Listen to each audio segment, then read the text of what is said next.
Vaccine passports. Is this the ticket to freedom from COVID-19 lockdowns? I think that the vast majority of the population, they support the passport. We have two options here. We either do this or we risk shutting down the economy, which would even be worse. Or do they threaten Canadians' freedom to choose what we put and don't put in our bodies? I have a constitutional right not to have medical treatment forced on me. That it is ethically wrong to impose an experimental medical procedure as a condition of employment. While some employers have already instituted their own vaccine mandates, more and more provinces are announcing their own vaccine passports for entry into recreational places like restaurants, gyms, amusement parks, casinos, and more. Vaccines took center stage in the election, and while most leaders agreed, people need to feel safe in Canada. I want to make getting vaccinated easier and showing proof of vaccination easier. We encourage people to get vaccinated. Some stood out and gained support from those against vaccines and vaccine passports. All these establishment politicians are ready to impose a vaccine passport on you. We don't want that. We want to gain back our freedom. The divisions are loud. It's about freedom. That's what we're here for. That's what this country was founded on. Godly principles of freedom. Especially in evangelical circles. Prominent leaders trying to convince Christians to get vaccinated. It makes sense for me to encourage other people to have the vaccine. But doubts remain. Are vaccine passports the answer? This week on Context, navigating a loving response to vaccine passports and the fight for freedom.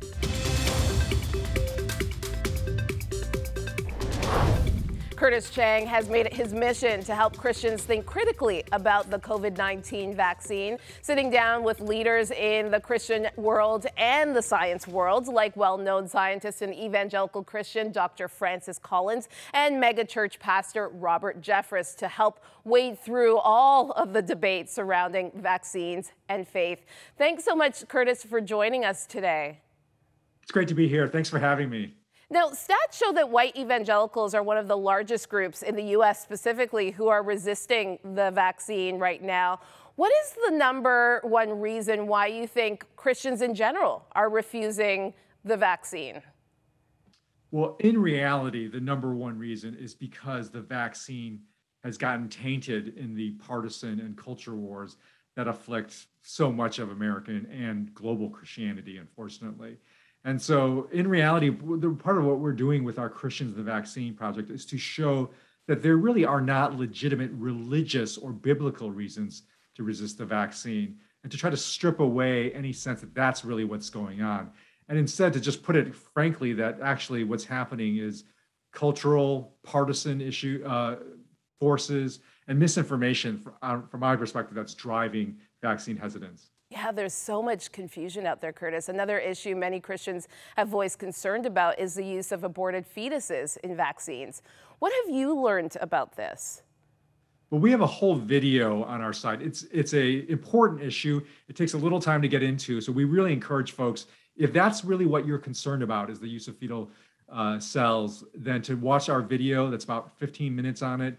The short answer is that there were no fetal cells that were used in the actual development of the vaccine. It's only, and no used in the research as well. We're talking about descendants of cells long ago, and these descendants of cells are widely used in almost any form of modern medicine, such that if you are taking ibuprofen or over-the-counter drug or are being treated for any medical condition, you're actually benefiting from those same fetal cells. And so this is why all of the leading Christian ethicists have said, the use of those fetal cells are not a reason to not get the vaccine, because if you were to be consistent with that, you'd have to withdraw from modern medicine almost entirely. Interesting.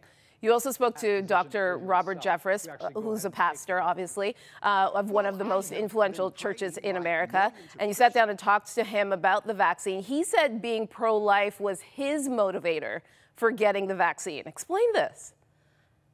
Well, it's because we're pro-life means you're concerned about the life of others.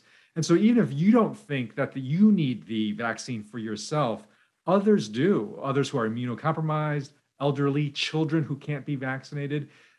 you should be taking this for the concern of others. And that's really the heart of pro-life concerns, is the concern of life for others. One of the most tragic things about the COVID vaccine resistance is how much you hear language like my body, my choice in terms to justify vaccine resistance.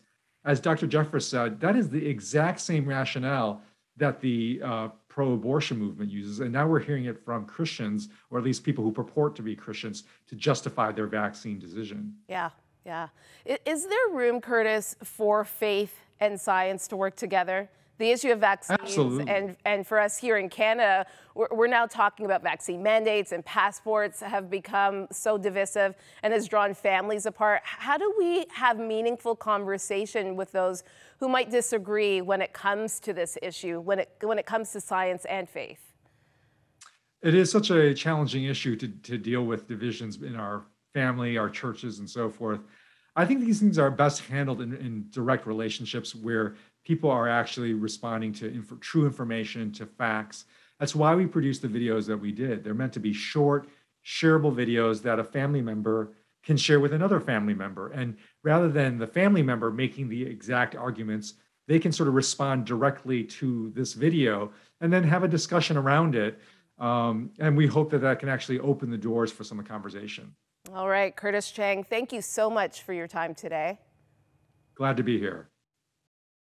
This was a crisis with millions of people's lives at risk.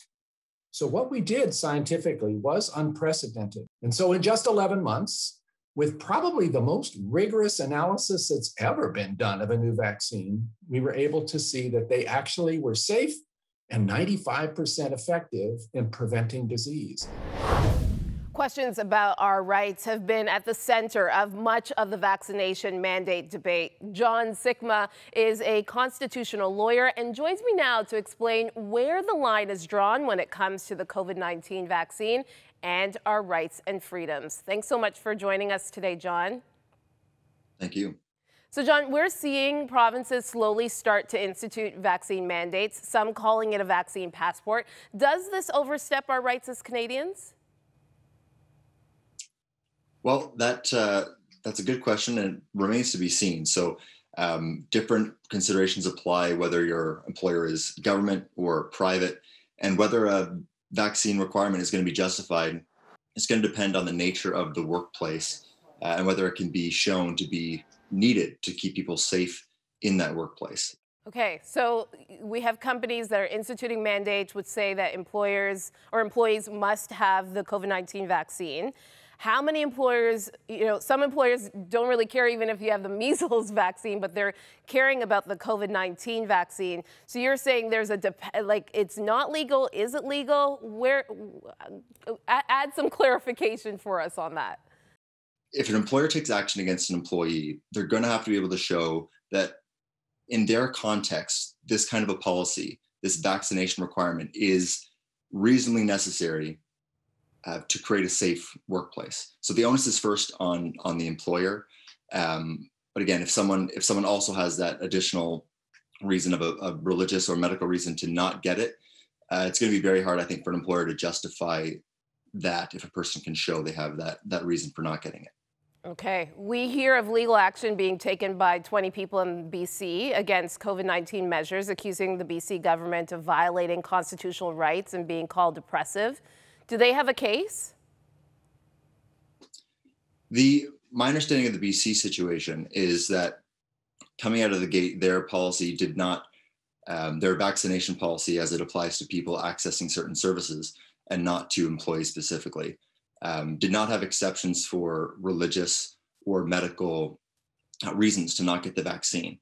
And so I think that renders their policy vulnerable. Lots of lawyers and advocacy organizations have been saying this. There was a story in the CBC by someone who had an allergic reaction to their first shot and didn't want to get the second shot for obvious reasons. And so unless something changes there or has changed, and I'm not aware of it, that does seem vulnerable to legal challenge. It seems like the objective there is to push up the vaccination rate as high as possible. But again, human rights claims need to be accommodated. All right, John Sikma, making it clear for us when it comes to the legal side of all of this. Thank you so much for joining us today. Thank you. Coming up, I sit down with one pastor who says no vaccine, no entry into Sunday service. He says it's the only way to protect the most vulnerable in his congregation. That's next. I respect people's right to refuse the vaccine, but what I don't respect are reasons that are based on bad theology, ideas such as that this is the mark of the Antichrist, people who say that they've been vaccinated by the blood of Christ and they don't need the vaccine. I think there are legitimate reasons, but there are also illegitimate reasons for refusing the vaccine. In our fast-paced world, context is everything to the stories that are shaping us. We want to go beyond the headlines in our new podcast to create space for meaningful conversations, to explore where faith intersects with justice, ethics, culture, and society. We'll be joined by newsmakers, peacemakers, and culture shapers. Join us on all podcast platforms or at contextbeyondtheheadlines.com.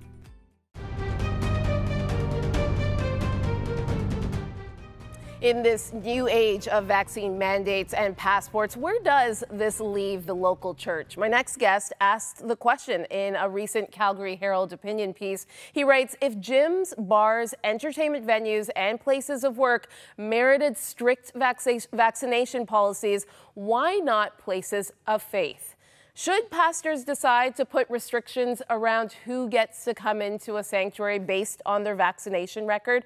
Pastor John Van Sloten, the author of that piece, did and joins me now. Thank you so much, Pastor John, for joining us today. Hey, Maggie, thanks for having me. Okay, so it's been a couple of weeks since you set the mandate around vaccinations at your church. How's it going? Good.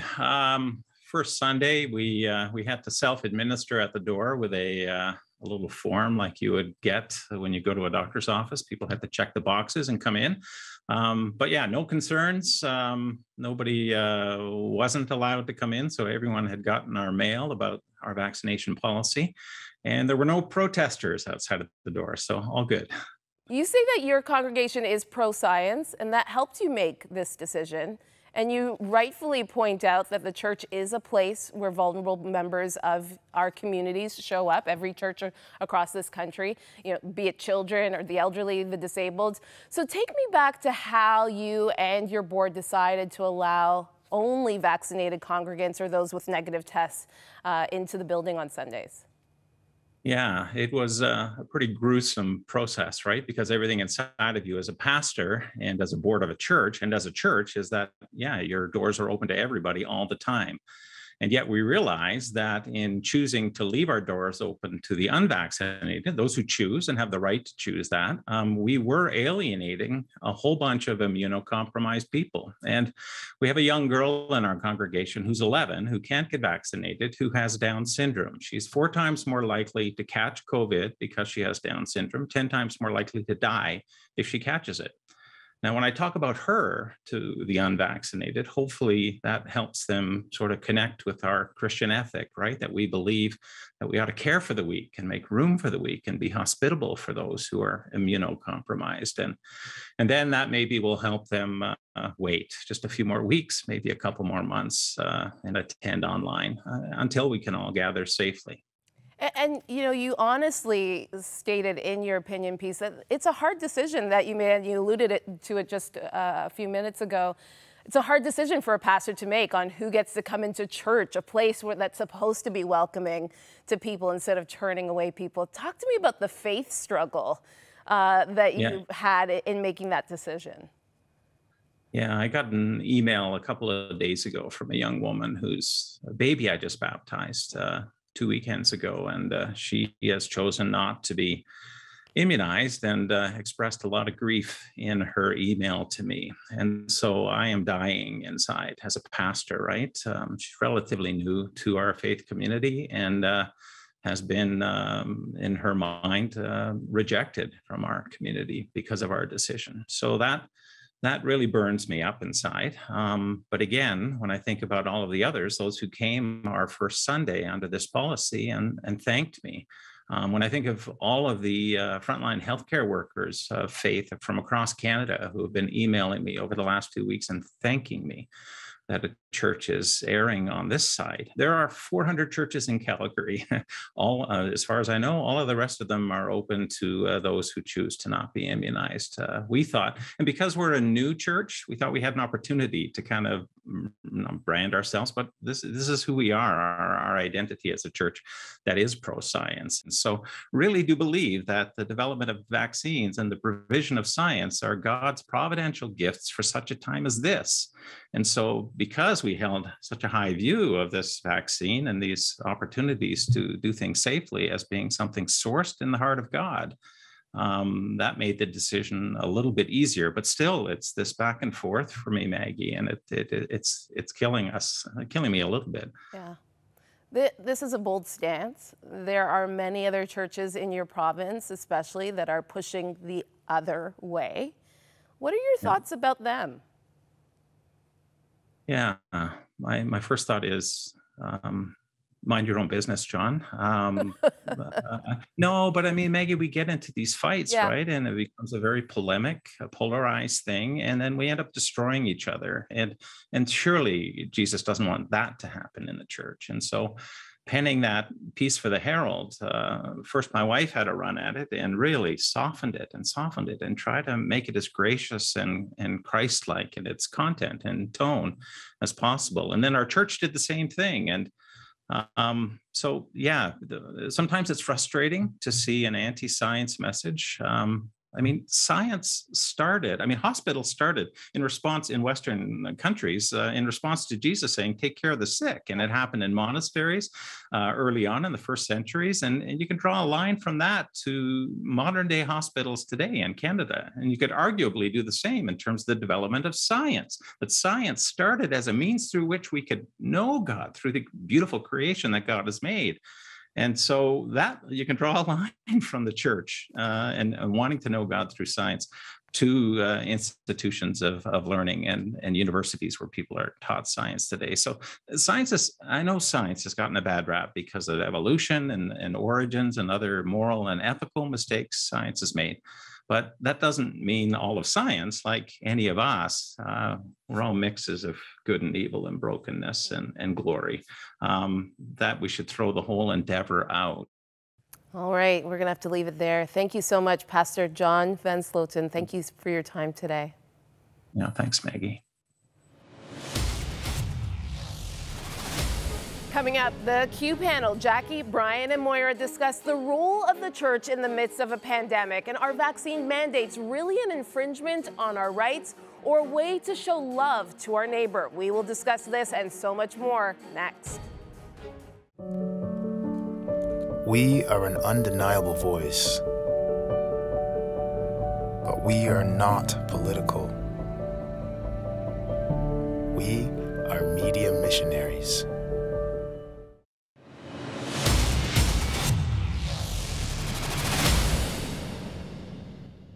So what cues can the church take from this very polarizing conversation about vaccine mandates and passports? Should churches be closed off to the unvaccinated? Are mandates an infringement of our rights and freedoms? Well, we have the Q panel lined up ready to share their opinion. Brian, Moira, and Jackie, thanks again for joining us today.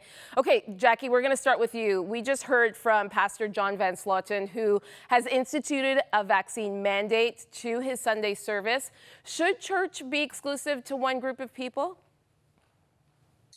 I wouldn't really call enforcing a vaccine mandate closing off the church or having it be exclusive only to a certain group of people. I think this is a matter of public health. We're in a global pandemic. And if churches want to protect the most vulnerable, then yes, indeed, they should allow those who are vaccinated to worship. There are always other options for those who have chosen not to get vaccinated. As we've seen over the last year and a half, yearly, we found ways in making services more accessible. There are online services, and so people will always have options. Attending church in person is not the only way to connect with others, and that will always remain an option for those who for one reason or another, have not received the vaccine. But I do think if churches are looking out for the most vulnerable, which they absolutely should, then yes, they should be open to those who have received the vaccine. And Pastor Vince Lawton has said, to your point, Jackie, that his services are accessible to those who are not vaccinated. They can watch from home and live stream. Brian, what are your thoughts on this? This has become such a heated issue, specifically among Christians. Why has it become so divisive? Well, I think it's sadly, it's very typical for North American church. We're letting politics determine how we react. I think it's inappropriate for churches, for instance, to not open themselves to vaccinated people, just as it would be inappropriate to close them off to people who have HIV. I think what you need to talk about is the difference between why we're closing or opening and what our moral responsibility is. Everybody should get vaccinated. It's healthy. It prevents you from getting other people sick. And I think we need to make the case in terms of our own theology. When it says you shall not kill, it doesn't mean simply not murder. It means, at least as far as my tradition and John Van Sloten's tradition, who's a friend, that you should do everything you can to prevent your neighbor from harm. And I think that that's matter. It's a moral responsibility. But I don't think necessarily that it implies a necessity to close off certain places for those who haven't gotten vaccines. I think that what it does is divide people and actually hardens people against vaccines, which I think are one of the best ways to actually embody that love of your neighbor and embody obedience to the command not to kill. Okay, so I'm hearing from you that we need to find a midway point. So you're saying, and maybe I'll turn to you, Moira, to respond to this. What is more paramount, taking care of our neighbors and loving our neighbors, or protecting our rights? What should we be concerned about as Christians? Well, from a Christian point of view, I would always say that rights are secondary to our responsibilities as Christian. The rights kind of they're derivative from what we really obey. So love God and love your neighbor as yourself. So I would take that as fundamental. So I think in terms of access to churches, it was shown during the pandemic pre-vaccination that it could be managed perfectly well as long as all the other safety precautions are authenticated. Moira, I also want to ask you this question. How about the ethics of the vaccine? Is it ethically wrong to force employees? We're hearing more employers saying that you have to be vaccinated in order to work in an organization. Is that ethically right to force an employee to get the vaccine? No, I don't think it's ethically right to force someone to have a vaccine. I think there's the two-sided aspect to this, that the employer has a responsibility towards all of his employees, and I think public health might demand a vaccine, and therefore the employer would be justified in saying that you either have to be vaccinated or you take the consequences.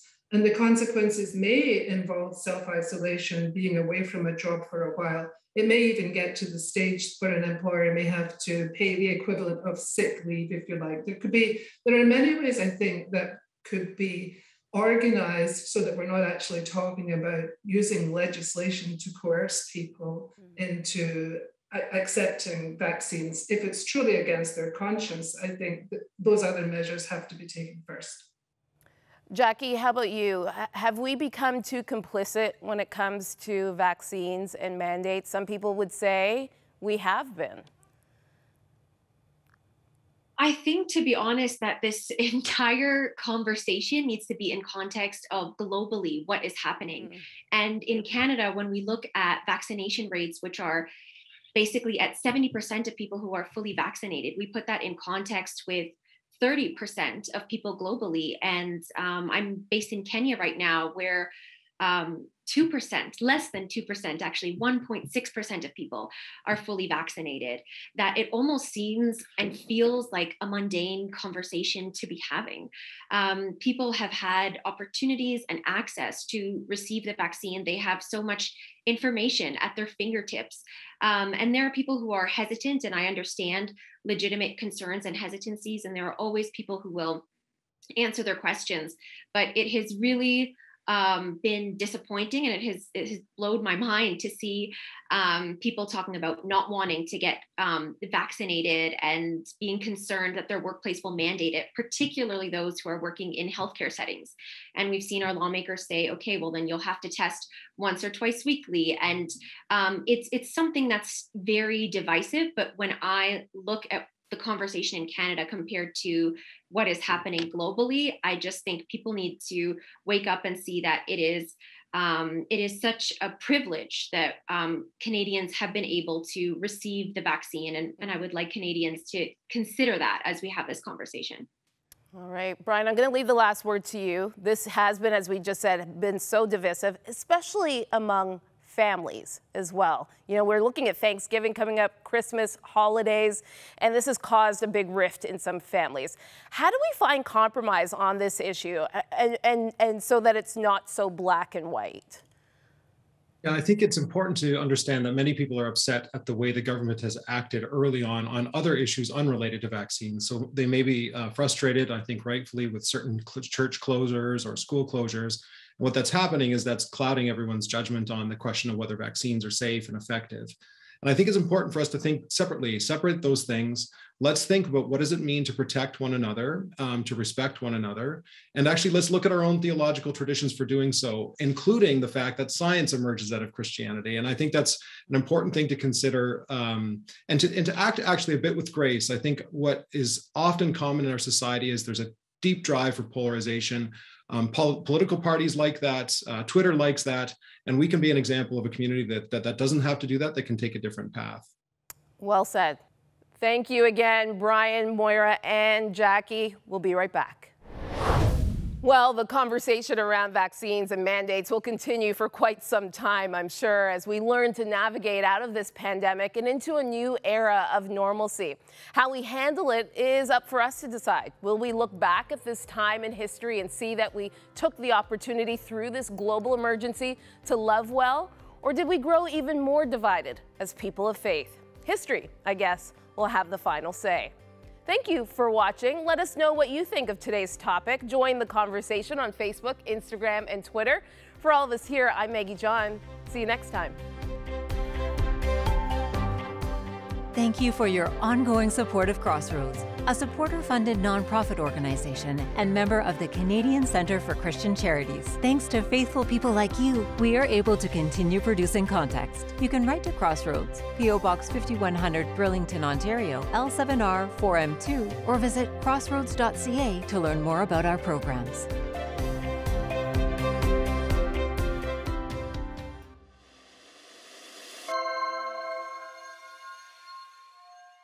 Context Beyond the Headlines digs deeper into the critical issues of our age and in the process finds hope amidst our 24/7 news cycle. We are so excited about our brand new season and the launch of a brand new podcast as we go beyond the headlines, finding the connection between faith, justice, culture, society, and ethics. Our goal is to reach a broader audience with relevant stories that will provoke conversation. Things are starting to change because the world demanded it. Some of the issues we'll be covering this season: hidden homelessness, vaccine passports, racial injustice, and so much more. It affects every single one of us, no matter where we live. As we move forward with this brand new season and the launch of this brand new podcast, would you consider partnering with Context financially? It is because of the generosity of viewers like you that we're able to continue to tell the stories that matter.